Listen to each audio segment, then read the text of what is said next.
और अगर परिस्थिति, अगर सरकार हमारी सुधि नहीं लेती है तो हम लोग कहना चाहते हैं कि हम मजबूर होंगे मेट्रो स्टेशन को रोकने के लिए, हम मजबूर होंगे सड़क पर आने के लिए और हम मजबूर होंगे पार्लियामेंट में जाने के लिए। इससे सरकार को हमारे प्रति संवेदना रखना चाहिए। स्वागत है आपका नेशन दस्तक में। मैं हूं आपके साथ फरीन सैफी। इस वक्त हम मौजूद हैं मुखर्जी नगर में। यहाँ पे जो युवा हैं, देश के युवा लगातार प्रोटेस्ट कर रहे हैं कि उनकी मांगों को लेकर। हम आपको बताते हैं उनकी मांगे क्या हैं। उनकी मांग है कि जो कोविड आया था उसकी वजह से उनके जो 2 साल बर्बाद हुए हैं और सरकार उनको रिलैक्सेशन दे, 2 साल आगे बढ़ा दिया जाए कि जो आर्मी में जॉब निकलती हैं वो 17 से लेकर 21 तक ही निकलते हैं। जो इंसान 2 साल अपने कोविड में बर्बाद करके 21 साल का हो चुका है, उसे अब अटेम्प्ट करने की इजाज़त नहीं दी जाएगी। ये लोग शहीदी दिवस भी मना रहे हैं। आप लोग हमारे पीछे देख सकते हैं, यहाँ पे ब्लड डोनेट कैंप भी लगा हुआ है। ये लोग अपने पैसे से भंडारा भी करवा रहे हैं और सरकार के सामने लगातार ये मांग भी रख रहे हैं कि जो 2 अटेम्प्ट इनको और दिए जाने चाहिए, जो इनकी साल कोविड में बर्बाद हुई है। जो युवा हैं, जो पढ़ना चाहते हैं, जो हमारे देश का भविष्य है, अगर उनकी ही आवाज़ नहीं सुनी जाएगी, जो हमारे देश को बनाते हैं, जो युवा हमारे देश का निर्माण करते हैं, उनकी ही आवाज़ नहीं सुनी जाएगी, तो फिर ये कैसी सरकार है। यहाँ पे लोग मौजूद हैं, हम उनसे पूछेंगे कि उनकी क्या समस्या है और सरकार को लेकर अपनी किस मांग को लेकर वो सरकार के पास जाएंगे, किन किन लोगों को उन्होंने चिट्ठियाँ लिखी हैं।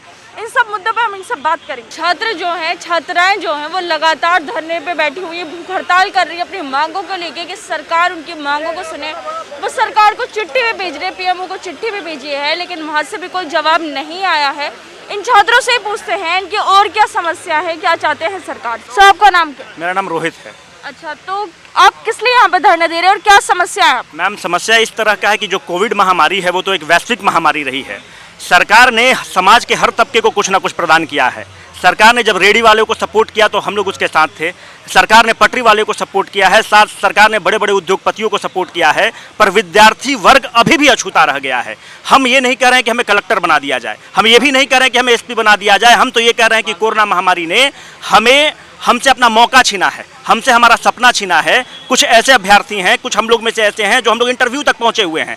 हम लोग वो हैं जिनके पिता का सपना था कि बेटा कलेक्टर बने, माता का सपना था कि बेटा कलेक्टर बने या एसपी बने। हमने कोरोना महामारी में अपने माता और पिता को खोया है। जैसे गौरव ठाकुर जी ने अपने पिता को खोया है, मैंने अपने चाचा और बाबा को खोया है, जिनका सपने के चलते मैं दिल्ली आया था अपनी नौकरी छोड़कर।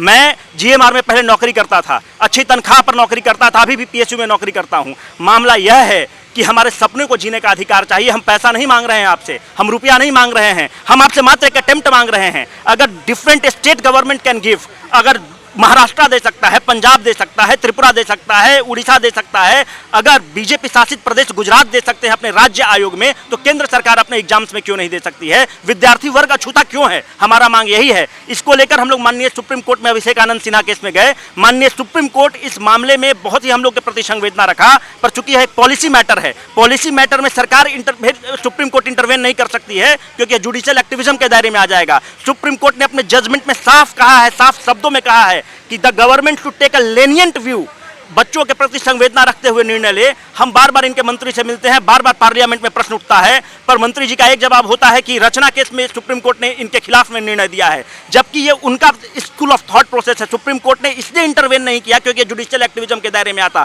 वह कहा कि लेनिएंट व्यू रखने के लिए, पर सरकार लेनिएंट व्यू नहीं रख रही है। तो इसी के लिए हम लोग भूख हड़ताल पर बैठे हुए हैं। यह गांधी का देश है, हम लोग गांधीयन मेथड के थ्रू हम लोग चाहते तो आरआरबी एनटीपीसी की तरह हम लोग भी ये सड़क को जाम कर सकते हैं और कोई नहीं रोक सकता है। बहुत होता तो आप क्या करते? एफआईआर करते। किस चीज का एफआईआर करते? बलात्कार का एफआईआर करते, 302 करते, क्या करते?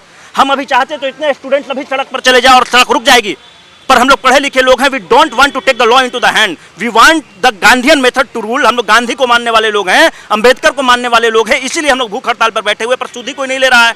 और यह सरकार की बहुत ही एक फेल्योर है। जब आप यूथ की बात नहीं सुनते हैं तो यूथ को आप मजबूर करते हैं कि वो फिर भगत सिंह बने, और हम लोग नहीं चाहते। हम लोग गांधी को मानने वाले लोग हैं, भगत सिंह बनाने पे मजबूर कर रहे हैं। और अगर परिस्थिति, अगर सरकार हमारी सुधि नहीं लेती है तो हम लोग कहना चाहते हैं कि हम मजबूर होंगे मेट्रो स्टेशन को रोकने के लिए, हम मजबूर होंगे सड़क पर आने के लिए और हम मजबूर होंगे पार्लियामेंट में जाने के लिए। इससे सरकार को हमारे प्रति संवेदना रखना चाहिए। तो आपका क्या नाम है? जी, मेरा नाम गौरव ठाकुर है। अच्छा, आप किस चीज़ के लिए तैयारी करते, किस जॉब की तैयारी? जी मैम, यूपीएससी की तैयारी मैं पिछले 5 सालों से कर रहा था, और साल 2020 में क्या हुआ, साल 2021 में क्या हुआ, ये हम सब किसी से छिपा नहीं है।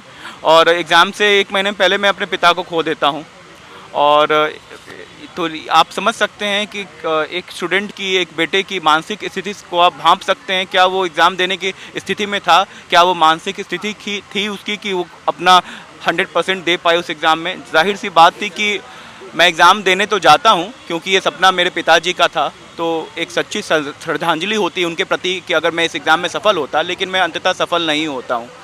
और लेकिन हमारी सरकार से दरख्वास्त ये है, हमारी सरकार से क्वेश्चन ये है कि आपने खुद माना कि once in a century crisis रही, पूरी दुनिया उथल पुथल हो जाती है, तो हम स्टूडेंट्स क्या आते हैं, एक यहाँ से पलायन होता है, हम छात्रों का भी उसके साथ एक महापलायन होता है, अपने अपने घरों में हम लोग फंसे रह जाते हैं, हमारे साथ हमारी किताबें नहीं होती, हमारी प्रिपरेशन 100% नहीं हो पाती है। तो ये सरकार को तो खुद सुधि लेनी चाहिए थी इस बात को। हम जैसे छात्रों को तो रोड पे आना ही नहीं चाहिए था। हम नहीं चाहते हैं कि जिन हाथों में किताबें और कलमें हों वो यहाँ पे नारेबाजी करें। हमारा ये मकसद नहीं था। हमारा मकसद है कि पूरी तस्वीर बदले। हमारा हंगामा करने का मकसद नहीं है, हमारी कोशिश है कि तस्वीर बदले। लेकिन सरकार अभी भी सुधि नहीं ले रही है। यहाँ से कोई, सरकार की तरफ से कोई प्रतिनिधि नहीं आया है हमारी सुधि लेने के लिए। हम पिछले 1.5 साल से गुहार लगा रहे हैं, हर दरवाज़ा खटखटाते हैं, संवेदना तो रखते हैं वो, लेकिन वो अटेम्प्ट के रूप में, कंपनसेशन के रूप में परिलक्षित नहीं हो पाता है। तो अब हम मजबूर हुए हैं यहाँ पे आमरण अनशन करने के लिए। हम में से बहुत सारे भाई रोटेशनल बेसिस पे आमरण अनशन कर रहे हैं कि कुछ तो सुधि ले सरकार। बट ये सरकार बस वोट की भाषा समझती है, नंबर्स की भाषा समझती है, तो हम फिर उनको उनकी ही भाषा में समझाएंगे। तो आप लोग कोर्ट में गए, कोर्ट ने क्या कहा? मैम, कोर्ट का तो रुख बहुत ही क्लियर था। उन्होंने सरकार को अपनी तरफ से एक डायरेक्शन नहीं दिया, लेकिन इतना तो कह दिया, एक ऑब्जर्वेशन ये था कि एक संवेदनापूर्ण इनके प्रति निर्णय लेना चाहिए, एक लीनियंट व्यू लेना चाहिए। गवर्नमेंट को हमें कहा गया कि आप उनको रिप्रेजेंटेशन दीजिए। हम रिप्रेजेंटेशन देते हैं सरकार के हर मंत्री को, सरकार के हर मंत्रालय को। संवेदना रखते हैं लेकिन कुछ करते नहीं है, बस लिप सर्विस करते हैं, वो अटेम्प्ट के रूप में नहीं आता है। तो हम इससे ज़्यादा क्या कर सकते हैं? तो हमसे जो संभव प्रयास हो पाता है वो हम लोग कर लेते हैं। लेकिन अभी भी ये एक मुद्दा, ऐसा मुद्दा है, हमें नहीं लगता कि छात्रों को सड़क पे आना चाहिए था। आपने आत्मनिर्भर भारत स्कीम लेके आ जाते हैं, आप हर गरीब वर्ग को, हर तबके को कुछ ना कुछ देते हैं, लेकिन छात्रों की सुधि नहीं लेते हैं। जब रेलवे के छात्र रोड पे आते हैं तब आप घुटने टेकने पे मजबूर होते हैं क्योंकि उनके साथ गलती हुई थी। हम उस तरह से रोड पे नहीं आना चाहते। तो शायद मतलब वही बात हो गई कि जिसके हाथ में डंडा है उसकी भैंस है। हमें तो यही लग रहा है। आपका क्या नाम? विनीता। किस चीज़ की तैयारी कर रही हैं आप? यूपीएससी। क्या है आपकी समस्या सरकार से? और जो आज जैसे बोला गया कि लॉकडाउन लगा, 2 साल बर्बाद हो गए, तो 2 साल का रिलैक्सेशन मिलना चाहिए, तो आपको उम्मीद है कि सरकार आपके मांगों को सुने? कुछ उम्मीद है मैम, तभी तो यहाँ पे हम प्रोटेस्ट के लिए बैठे हैं ना। बट सरकार सुन कहाँ रही है? पिछले 1.5 साल से हम लोग लगे हुए हैं इस प्रोटेस्ट में, बट कोई हमारी मतलब जायज़ मांगों को भी नहीं मान रहा है। मैं ये बोलना चाहती हूँ कि जब हर तरीके की एक्टिविटी इफेक्ट हुई है, रहना, खाना, आना जाना, कमाना, तो फिर पढ़ना कैसे इफेक्ट नहीं हुआ? यूपीएससी की स्टडीज़ में स्मार्ट स्टडीज़ बोलते हैं। जब स्मार्ट स्टडीज़ ही हमारी इफेक्ट हुई है, एग्ज़ाम ही हमारा पूरा इफेक्ट हुआ है, तो हम क्वालिफाई कैसे कर सकते हैं? और जब हम अब एज बैरियर हो गए हैं, हम 2 अटैम्प्ट्स मांग रहे हैं, तो सरकार बिल्कुल आनाकानी कर रही है, सुन ही नहीं रही है हमारी बात, तो हम कैसे कह सकते हैं? बताइए आप। जब यूपीएससी हम आगे आने वाले इंडिया का फ्यूचर हैं, जब वो हमारी मांगों को नहीं मान रहे हैं, तो और तबका कैसे उम्मीद करेगा गवर्नमेंट से? बस यही कहना चाहते हैं। तो डिटेल्स में बताइए कि क्या मांग है और किन किन नौकरियों को लेकर आप चाहती हैं कि 2 साल आगे बढ़ाएं? एसएससी, बैंकिंग, मेनली हम लोग यूपीएससी के लिए हैं यहाँ पे। और मैं कहना चाहूँगी कि जब किसी एरिया में कोविड हुआ था तो पूरे एरिया को ब्लॉक किया गया था, तो हम लोग कैसे पेपर देने जा सकते थे? अगर इंडिविजुअली मुझे कोविड नहीं हुआ है, अगर एरिया में भी किसी को है, हमारी बिल्डिंग में भी किसी को है, तो हम सबको तो बैरियर था ही ना, हम नहीं जा पाए एग्जाम देने, तो इसमें मेरी क्या गलती है? मैं तो, अगर मैं पर्सनली इफेक्ट नहीं भी थी तो भी मेरी स्मार्ट स्टडीज़ तो इफेक्ट हुई ना। मैं सिर्फ यही कहना चाहूँगी गवर्नमेंट से कि अगर हर एक्टिविटी इफेक्ट हुई है तो हमारा पढ़ाई भी इफेक्ट हुई है, और ये हमारी बिल्कुल जायज़ मांग है। आप इसको समझिए और हमें अटैम्प्ट दीजिए और 2 इयर्स का एज रिलैक्सेशन दीजिए। अच्छा, किन किन लोगों को आपने चिट्ठी लिखी है और किन लोगों का रिस्पांस आया है अब तक? क्या आपको सिर्फ बोल दिया गया है कि हम हमारे आपके साथ हैं, लेकिन जो ज़मीन जो हकीकत है उस पर कुछ नहीं किया गया? मैम, एक्चुअली हम लोग अभी बहुत सारे MPs, MLAs, even cabinet minister से भी मिल चुके हैं, एंड इवन कल ही हम लोग जो former prime minister SD Deve Gowda हैं उनसे मिले हैं।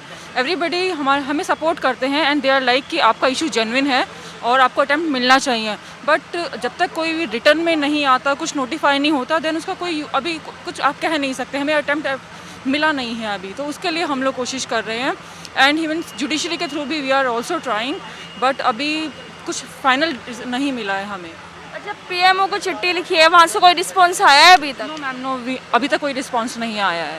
तो जो हमारे गृह मंत्री हैं वो बोलते हैं कि आपको 12th के बाद इंटर करने पे लैपटॉप्स वगैरह दिए जाएंगे, तो ऐसे गृह मंत्री से जिनकी सरकार है, आपको उम्मीद रखती हैं उनसे कि वो आपकी मांगों को मानेंगे? बिल्कुल उम्मीद तो रखते ही हैं हम, क्योंकि जो है कहते हैं सबकी वो युवाओं के नेता हैं, चाहे माननीय अमित शाह जी हैं, चाहे माननीय मोदी जी हैं, वो युवाओं के नेता हैं। पर ये बात बहुत ही मतलब दुखदाई है कि ईस्ट वेस्ट नॉर्थ साउथ, यानी कि जम्मू कश्मीर से लेकर के इधर गुजरात और इधर नागालैंड तक, और यहाँ साउथ में भी जो है उड़ीसा, ऐसे ऐसे स्टेट्स ने भी रिलैक्सेशन दिया है, स्टूडेंट्स की पीड़ाओं को समझा है, और सेंटर अभी भी खामोश है। ये बात मुझे कई बार बहुत हर्ट करती है। ये हम सब साथी इतने समय से जो है निवेदन कर रहे हैं, हमने इतनी कोशिश करी, लेकिन कमाल की बात यह है कि वही युवा वर्ग जिसके डेमोग्राफी डिविडेंड के नाम पर आप इंटरनेशनली जो है अपनी छाती 56 इंच की करते हैं, आज आप उनको जो है सड़कों पर लाने पे आमादा हो गए हैं। तो मैं ये सरकार से, आप लोगों के माध्यम से, मैं माननीय प्रधानमंत्री जी से ये निवेदन करना चाहती हूँ कि ऐसा क्यों है कि आप युवाओं के इतने बड़े मुद्दे से बिल्कुल अनभिज्ञ हैं। और उसके बाद सबसे बड़ी बात यह है कि जब 2020 में सितंबर में ये कहा गया कि हम इस बात पे विचार कर रहे हैं, जब हमें ये उम्मीद दिखाई गई, तो उसके बाद आपने ऐसा यू टर्न क्यों ले लिया, जहाँ पर आप ये कहते हैं कि हम अपने वादों को लेकर के, हम जनप्रतिनिधि, हम उन चीज़ों को लेकर के बिल्कुल स्ट्रांग है। आप ये सोचिए ना कि यहाँ कितने सारे ऐसे स्टूडेंट्स हैं जिनके घरों में खुद उनके माता पिता की डेथ हुई है, जिनके घरों में कोई भी ऐसा परिवार नहीं था, मेरा स्वयं का परिवार ऐसा नहीं था जो अफेक्ट ना हुआ। हर एक परिवार में इतने लोग इन्फेक्टेड हुए। मेरे अपने पेरेंट्स कोमॉर्बिडिटी से मतलब वो हैं, ग्रसित हैं। मैं खुद एक ऐसे फाइनेंशियल बैकग्राउंड से आती हूँ जहाँ पर अगर ऐसी कोई भी सिचुएशन आ जाती है तो हम लोग को बहुत ज़्यादा सोचना पड़ता है कि हेल्थ पे किस तरह से जो है इन्वेस्ट किया जाए, कैसे खर्चा करा जा सके।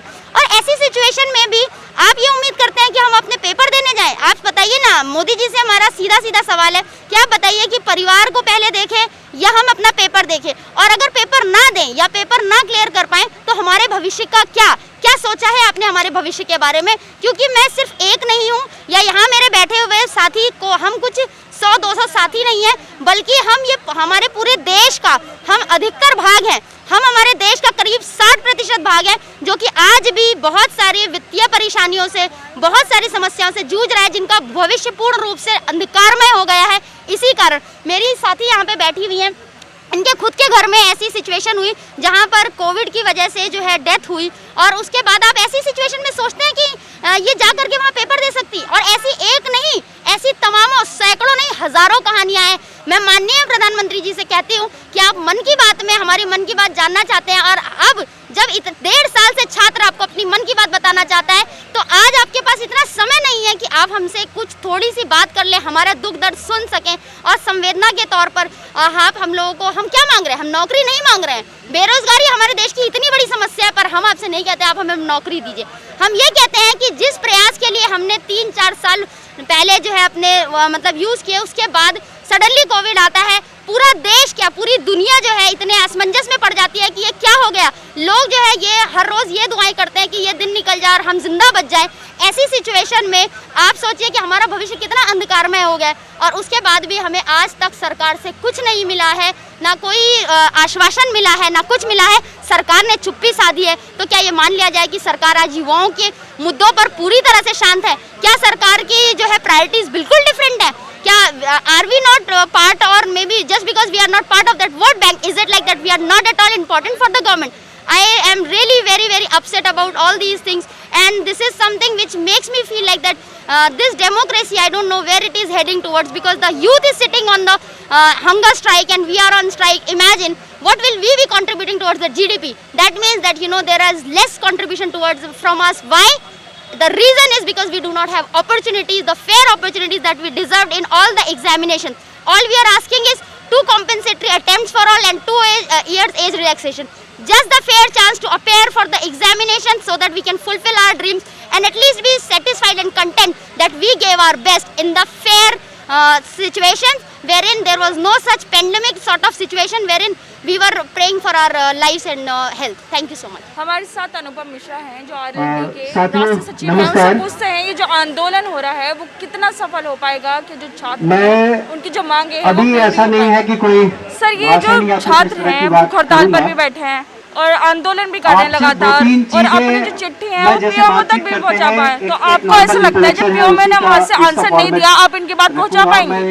नहीं, हमारे यहाँ राष्ट्रीय अध्यक्ष जी ने कल ही इनकी बात ट्वीट कर दी थी, और मुझे भी आज ऐसा आदेशित किया गया है कि यदि विद्यार्थी सड़क पर हैं तो पूरी पार्टी, पूरे कार्यकर्ता, पूरे पदाधिकारी इनके साथ हैं। और इनकी मांग गलत नहीं है, इनकी मांग बड़ी रीजनेबल सी है कि वो 2 साल जब पूरा विश्व ठप पड़ा था, उस समय इनके पास कोई एग्जाम तो था नहीं, तो अगर उस बीच में ये ओवर एज हो गए हैं तो सरकार को तो बिना इनकी मांग के रिलैक्सेशन देना चाहिए था।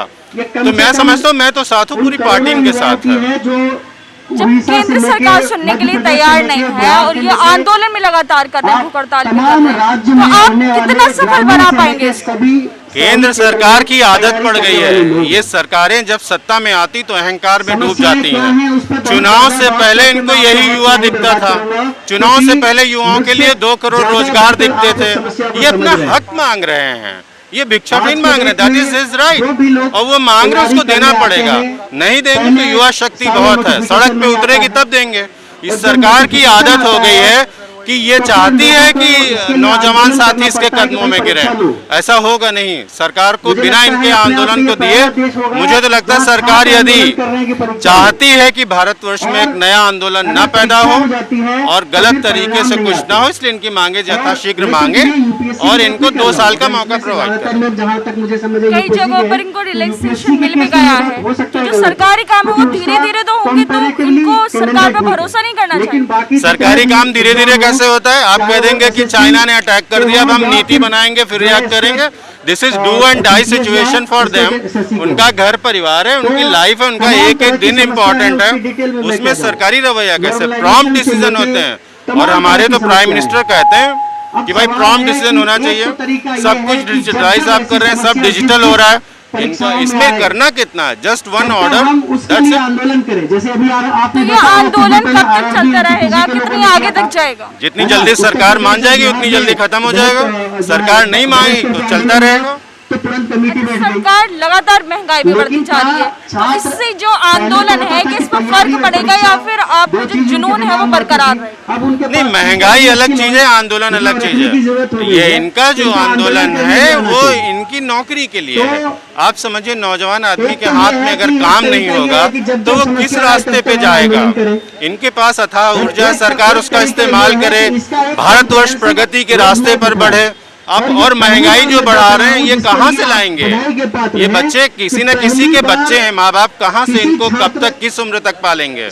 अब ये तैयार हुए थे कि माँ बाप का हाथ बटाएं। सरकार का ये बहुत बड़ा नाइंसाफी है, अन्याय है। हमारे साथ अमन पांडे हैं, आरएलडी के महासचिव। उनसे पूछते हैं ये आंदोलन कब तक चलता रहेगा और क्या आंदोलन करने से जो सरकार पर असर पड़ेगा और ये कितना कामगार होगा? सर, ये जो आंदोलन हो रहा है, भूख हड़ताल भी कर रहे हैं, आपको लगता है कि इससे सरकार पर असर पड़ने वाला है या फिर आप इसमें सक्सेसफुल होंगे? देखिए, हमारे पास 2 ही चीज़ है करने को, या तो हम जुडिशरी के तरीके से मूव कर सकते हैं और एक आंदोलन कर सकते हैं। ये हमारा फंडामेंटल राइट है, और ये जो मांग है जायज़ मांग है। हम इनसे नौकरी नहीं मांग रहे, हम इनसे पैसे नहीं मांग रहे, हम सिर्फ एक अटेम्प्ट मांग रहे हैं कि हमें एग्ज़ाम लिखने की परमिशन दे दीजिए। अगर वो आप हमें नहीं दे सकते हो तो आप किस बात की सरकार हो? ये छात्र हैं, 20, 21, 22, 25 साल के छात्र, अगर आपसे कुछ मांग रहे हैं, आप कम से कम डायलॉग तो करो, उनसे आके बैठो, बात तो करो। लेकिन ये बच्चे लखनऊ भी गए थे, तमाम जगहों पे गए, लेकिन इनकी सुनवाई नहीं हो रही है, तो कोई ऑप्शन नहीं है इनके पास में। तो आंदोलन चलेगा और लंबा चलेगा, मुझे लगता है। कोर्ट ने भी बोल दिया है कि उनको रिलैक्सेशन दे देना चाहिए, लेकिन सरकार ही नहीं सुन रही है, तो फिर अब क्या करेंगे आगे? सरकार सत्ता के मद में चूर है, उनकी जीत हर जगह हो रही है, और जीत को ही अपना पैमाना मान करके वो ऐसे ऐसे चीज़ें ला रहे हैं। आप कुछ छुपा नहीं है, लेकिन छात्रों की आवाज़ आप नहीं दबा सकते। ये पूरे भारत के छात्रों का मामला है, सिर्फ दिल्ली या उत्तर प्रदेश का मामला नहीं है, ये नेशनल मुद्दा है। और धीरे धीरे ये छात्र और इकट्ठा होंगे और एक आंदोलन जो है एक परिपूर्ण रूप लेगा, आप देखेंगे। जिस तरह से महंगाई भी बढ़ी अब लगातार, एलपीजी के दाम बढ़ गए, पेट्रोल डीजल के, तो इस आंदोलन में कुछ फर्क पड़ेगा महंगाई का? देखिए, महंगाई तो बिल्कुल बच्चों पे भी मार पड़ रही है, स्टूडेंट भी मार पड़ रही है। अब अगर पेट्रोल के दाम बढ़ेंगे तो बिल्कुल हम पे भी मार पड़ेगी। ये सारे लोग, हम मिडिल क्लास के लोग हैं, मार हम पे भी पड़ रही है, सब पे पड़ रही है। महंगाई बढ़ रही है और लगातार हमें परेशानी हो रही है उस चीज़ से। सर, तो ये जो स्टूडेंट आंदोलन कर रहे हैं अपने जो डेट है उसे आगे बढ़ाने के लिए, कब तक चलता रहेगा और आप कितना इनका सहयोग करेंगे? देखिए, ये हमारा भी मुद्दा है। एनएसयूआई हमेशा से छात्रों के मुद्दों पे सक्रिय रही है और पहले दिन से जब से ये कोविड की समस्या आई थी, हमें पता था कि ये दिक्कत आने वाली है। उस समय से एनएसयूआई ये बात कर रही है कि ना केवल यूपीएससी में बल्कि हर एक कॉम्पिटिटिव एग्ज़ाम जो है वो चाहे यूपीएससी कंडक्ट कराती है, स्टेट की सरकारें जो हैं वो कंडक्ट कराती हैं, उनको जो है कम से कम 2 साल का एक्स्ट्रा टाइम देना चाहिए, क्योंकि उस कोविड के समय में जो छात्र जो है वो अपनी परीक्षा नहीं दे पाए बिकॉज ऑफ कोविड, उसमें उनकी कोई गलती नहीं है और उन्होंने कई सालों से किसी एक एग्ज़ाम की जो है वो तैयारी करी है, पर क्योंकि उनकी अब एज हो चुकी है और वो जो है वो एग्ज़ाम नहीं दे पा रहे हैं, तो इसके साथ ये सरकार जो है उनके भविष्य के साथ खिलवाड़ कर रही है। और मुझे लगता है सरकार ये जानबूझ के कर रही है, क्योंकि सरकार जो है ऑलरेडी इस देश में इतनी ज़्यादा बेरोज़गारी है और सरकार का कभी भी रोज़गार देने की तरफ ध्यान नहीं होता है, बल्कि किस तरीके से जो बचा खसा रोज़गार है वो किसी तरीके से छीना जा सके उसके तरफ जो है ध्यान होता है। तो उसी के प्रति ये छात्र भी यहाँ पे बैठे हैं काफ़ी देर से और एनएसयूआई भी इस मुद्दे को राष्ट्रीय पत्थर पर जो है वो उठा रही है और आगे भी हम जो है इस मुद्दे को सक्रिय तौर पर जो है उठाते रहेंगे जब तक मांगे जो हैं वो मांगी ना चाह सके। उसमें एक्स्ट्रा टाइम का भी मुद्दा है और उसमें भर्तियों का भी मुद्दा है। कई प्रकार की भर्तियाँ जो हैं वो चाहे एसएससी की हो, जीडी की हो, एयरफोर्स की हो, आर्मी की हो, कई प्रकार की रेलवेज़ की भर्तियाँ हैं। इन सभी मुद्दों को लेकर जो है छात्रों के साथ जो है हम अपनी आवाज़ बुलंद करते रहेंगे। ये लोग कोर्ट भी चले गए हैं और ये मुद्दा संसद में भी उठ गया, तो आपको लगता है कि आप इस मुद्दे को ऊपर तक ले जाने में कामगार होंगे? बिल्कुल हमारा ये काम है और हम इसको मुझे लगता है कि करेंगे। और ये तानाशाही की जो सरकार है, गूंगी बहरी सरकार, जो गहरी नींद में सोई है, इसे जगाने का प्रयास जो है हम लोग करते रहेंगे। तो ये आंदोलन जो भूख हड़ताल है कब तक चलती रहेगी? इस तरह ये लोग बैठे रहेंगे? क्योंकि अभी तो सरकार सुनने के लिए तैयार नहीं है। और कुछ नहीं, तो इस सरकार ने देशवासियों को जो है वो प्रदर्शन करना वो जो है वो सिखा दिया है। आपने किसानों का देखा कितनी देर तक वो जो है बॉर्डर पे बैठे रहे। मैंने आज भी अपने भाषण में जो है वो बोला कि हमें इस देश के किसानों से जो है प्रेरणा लेनी चाहिए कि किस प्रकार कितना लंबा उन्होंने जो है एक आंदोलन चलाया और बिल्कुल शांतिपूर्वक चलाया। तो ये भी अभी मुझे लगता है कि ये उसी तरफ जाएगा और ना केवल ये जाएगा बल्कि पूरे देश भर में ये सरकार जो है आंदोलन करना जो है हमें छात्रों को सिखा रहे। आंदोलन करना, इसका निष्कर्ष है क्या? इससे सरकार पे कुछ असर पड़ेगा सिर्फ आंदोलन करने से? देखिए, पड़ा किसानों के मुद्दे पे पड़ा, उनको जो बिल जो है वो वापस लेने पड़े, तो मुझे लगता है इस पे भी पड़ेगा। अच्छा, जैसे जो हमारे प्रधानमंत्री हैं वो बोलते हैं जो देश का युवा है, जो लोग हैं, अगर रोजगार नहीं है तो पकौड़ा बेच ले, चाय बेच के अपने रोजगार चला ले, तो ऐसे में जो ये आंदोलन आप लोग कर रहे हैं अटेम्प्ट के लिए, वो कितना कारगर हो पाएगा? ये मोदी जी बोलते हैं कि ये पकौड़ा बेच लें तो ये सरसों तेल भी 175-185 रुपये लीटर कर दिए हैं। ये चाय बना लें तो गैस पे भी 1100 रुपये ये टंकी दे रहा है। तो ये मोदी जी ये जिस तरह आप चाय बेचते हैं, हम लोग भी एक गरीब घर से हैं, तो ये तेल का दाम बढ़ रहा है, कारपोरेट टैक्स कम करे थे, गैस का दाम बढ़ाए थे, तो हम ये कोरोना में जो हमें नुकसान हुआ है इसको नेशनल डिजास्टर घोषित किए जब मोदी जी। जब केरल में बाढ़ आती है, चेन्नई में बाढ़ आती है, ये महाराष्ट्र में बाढ़ आती है, उड़ीसा में बाढ़ आती है, जम्मू कश्मीर में बाढ़ आती है, तो नेशनल डिजास्टर के अनुसार उसे राहत देते हो। यहाँ की नेपाल में भूकंप आया तो प्रधानमंत्री मोदी जी ने $1 बिलियन का ये राहत पैकेज दिया। अभी श्रीलंका की हालत ख़राब है तो $1 बिलियन का राहत पैकेज दिया। तो मोदी जी ये जब ये डिजास्टर आता है, इसको नेशनल डिजास्टर में आप राहत देते हैं, तो हम छात्रों को भी ये डिजास्टर में ये कोरोना एक डिजास्टर था, इससे बड़ी डिजास्टर हम अपने लाइफ में पिछले 100 साल में नहीं आया था। जो नुकसान हुआ, हम अच्छे से परीक्षा नहीं दे पाए, खुद को कोरोना हो गया, अपने परिवार वालों को कोरोना हो गया, बहुत परिवार के सदस्यों को खो दिया। तो जो हमारा यूपीएससी का अटेम्प्ट ये नुकसान हुआ, सरकार से अपील करते हैं कि हमारा भविष्य ये खराब ना हो, और सरकार से हम ज़्यादा मांग नहीं करते, हम एज रिलैक्सेशन के साथ 2 साल का ये अटेम्प्ट दें और सभी एग्जाम में दें, और कोई भी एग्जाम का वैकेंसी निकालें। जब विधायक का चुनाव, एमएलए, एमएलसी, राज्यसभा, लोकसभा का चुनाव टाइम पर हो सकता है, तो ये एग्जाम एक नियत समय सीमा के अनुसार क्यों नहीं हो सकता है? आज रेलवे का एग्जाम 4 साल 5 साल से निकला हुआ अभी तक क्लियर नहीं हुआ है। हमारे रेल मंत्री हैं जो ऑक्सफोर्ड हार्वर्ड के पढ़े हुए हैं, अभी तक ये रेलवे का वैकेंसी एनटीपीसी का वैकेंसी क्लियर नहीं हुआ है। आज 4 साल होने जा रहा है। एनटीपीसी के छात्रों ने ये आंदोलन किया था। अभी देखिए एसएससी का वैकेंसी 3.5 साल 4 साल हो गया, अभी तक क्लियर नहीं हुआ। ये बच्चों का उम्र पार हो रहा है, ये उनका भविष्य के साथ ये खिलवाड़ किया जा रहा है। बच्चे अपने खून पसीने से ये मेहनत करके घर से अपना पेट काट के आते हैं, अपना खर्च करके ये पढ़ते हैं, तैयारी करते हैं, और जब एग्ज़ाम देते हैं तो परीक्षा इतना डिले होता है।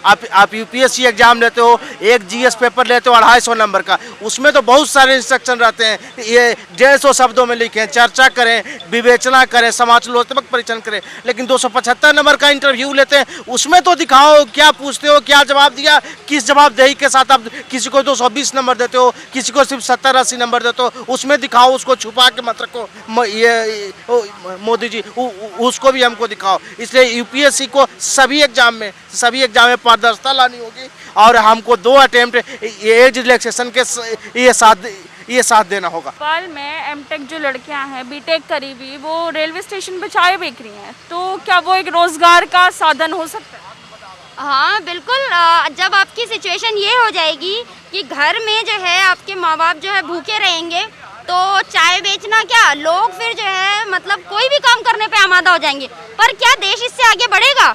हम बाहर जो है बड़े बड़े फोरम में हम ये बात रखते हैं कि हम आज इतने सशक्त हो गए, हम 3 ट्रिलियन इकोनॉमी बनने की बात करते हैं, लेकिन अगर आपके यहाँ जो पढ़ा लिखा युवा है, ठीक है, वो अगर ये काम कर रहा है बीटेक करके एमटेक करके, तो आपने 2 नुकसान किए। एक ये कि वो एज एन इंजीनियर जो कर सकता था, आपने उसकी अपॉर्चुनिटी छीन ली, इसलिए वो ये कर रहा है। दूसरा, वो बेचारा जो चाय बेच सकता था, आपने उसका साधन भी छीन लिया। तो यहाँ आपने एक नहीं बल्कि 2 बेरोजगार एक साथ क्रिएट किए हैं, और आप सोच सकते हैं कि ये कितना ज़्यादा हो रहा है। और सबसे बुरी बात ये है कि अभी 16 तारीख की बात है, हम लोगों ने कुछ माननीय एमपी से मुलाकात करी।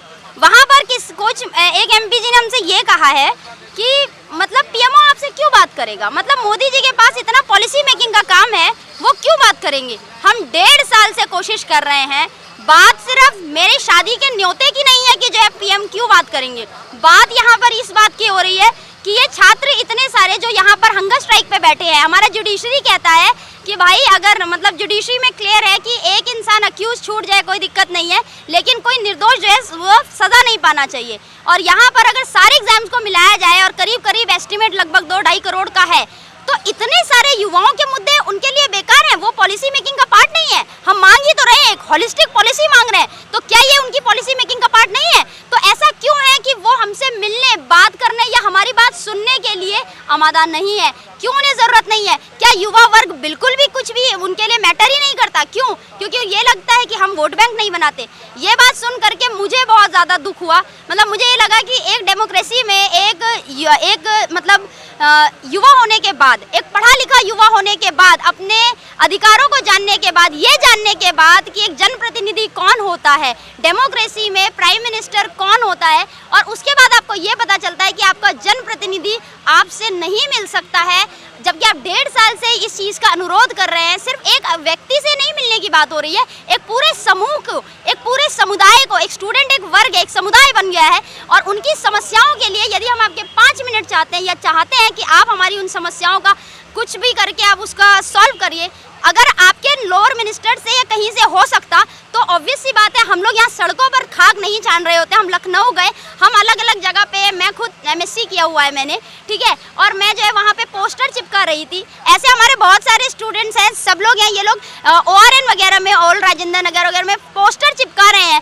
तो आप सोचिए कि ये सिचुएशन आ गया हमारा, मतलब 1-1.5 साल से ये सिचुएशन हो गया है कि काम तो छोड़िए, यहाँ तक कि ना पढ़ने के रहे ना कुछ रहे। क्यों? क्योंकि हम उस अटेम्प्ट की, हम उस फेयर चांस का उम्मीद कर रहे हैं जो हमारा कोविड ले गया। और हमें इस बात का बहुत दुख है कि इससे ज़्यादा सरकार ने हमारे साथ गलत किया, क्योंकि कोविड तो एक ऐसी चीज़ है जो सरकार या किसी के भी कंट्रोल में नहीं थी, लेकिन जो उनके कंट्रोल में था उसके लिए भी उन्होंने कुछ नहीं किया। और ये बात मुझे बहुत ज़्यादा दुख देती है कि बताइए हम कौन सी डेमोक्रेसी में रह रहे हैं जहाँ आप जनप्रतिनिधि से मिलने के लिए जाते हैं, या आप 1-1.5 साल से कोशिश कर रहे हैं और आपको ये बताया जाता है कि उनके पास तो पॉलिसी मेकिंग के इतने सारे काम हैं, आपसे क्यों मिलेंगे वो? क्यों? क्योंकि युवाओं की पॉलिसी उनके लिए तो कोई प्रायोरिटी नहीं है। इससे यही समझ सकते हैं है ना मेरी समझ में ये आया, बाकी युवा वर्ग इस बात से क्या समझ सकता है, ये आप सबके लिए है, ये केवल एक मेरे लिए नहीं है, ये केवल मुझे नहीं कहा गया, ये सभी लोगों के लिए एक तरह का एक इनडायरेक्ट मैसेज है कि युवाओं की पॉलिसी शायद हमारे माननीय मोदी जी जो युवाओं के नेता कहलाते हैं, शायद माननीय अमित शाह जी जो युवाओं के नेता कहलाते हैं,